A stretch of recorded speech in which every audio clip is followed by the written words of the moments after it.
the seal of the prophets, which was a birthmark on the Prophet ﷺ about the size of an apple. Bahir then told Abu Talib not to take him to Syria because he feared for the Jews and what they would do to Muhammad ﷺ. So Abu Talib got some of his men and sent him back to Makkah.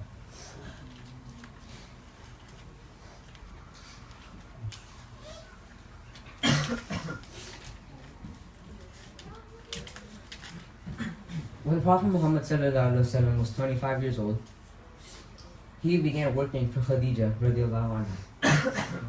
The Quraysh at that time were tradesmen, and Khadija radiallahu anha would hire people to go to places with her and they would get a cut of the profits. Khadija radiallahu anha heard of Muhammad ﷺ's good manners and great qualities and asked him to go to Syria with her servant Maisar, and agreed that he would get a higher share of the profits than the other people would. Khadija radiallahu anha was very impressed by his great honesty, good manners, and good qualities. When Muhammad ﷺ was working for Khadija radiallahu anha, she noticed more profits and blessings when she traded. She noticed that the Prophet Muhammad ﷺ had great manners and was honest and truthful. She decided to marry him. Many people had asked to marry Khadija radiallahu anha, but she refused. Khadija radiallahu anha sent her friend Nafisa to ask the Prophet Muhammad ﷺ to marry her. The Prophet Muhammad ﷺ agreed, and the dowry was 20 camels. Khadija radiallahu anha was 40 at the time, and the Prophet Muhammad ﷺ didn't marry anybody else until she died.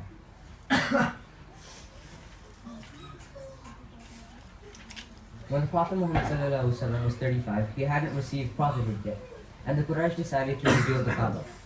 The Kaaba hadn't been rebuilt since Ismail a.s. time. It was roofless and it was cracked, and it was very easy for thieves to get in and take the treasures that were inside. They decided to build the Kaaba only using good money that came from trade, and not money that came from murder or illegal practices. When they decided to build the Kaaba, they wanted to destroy the parts that were already there.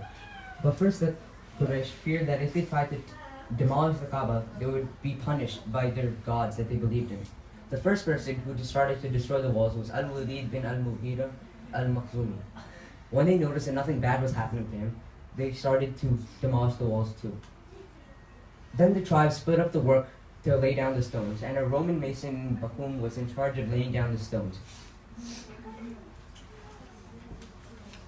When the work was almost complete, the last part was to put in the black stone.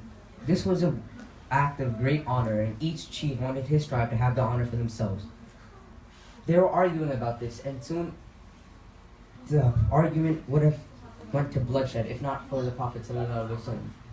They decided that whoever would walk in next would decide who would put in the stone in the Kaaba. Muhammad ﷺ walked in, and they said that he was Al-Amin, he was the truthful one, he would know what to do. Muhammad ﷺ decided that they would take the stone and place it on a blanket. Then, a representative of every tribe would take a piece of the blanket and lift it up, and then Muhammad ﷺ would take up the stone with his own hands and put it in the Kaaba. This way, each tribe gets a share of the honor and nobody has to fight. That's the end.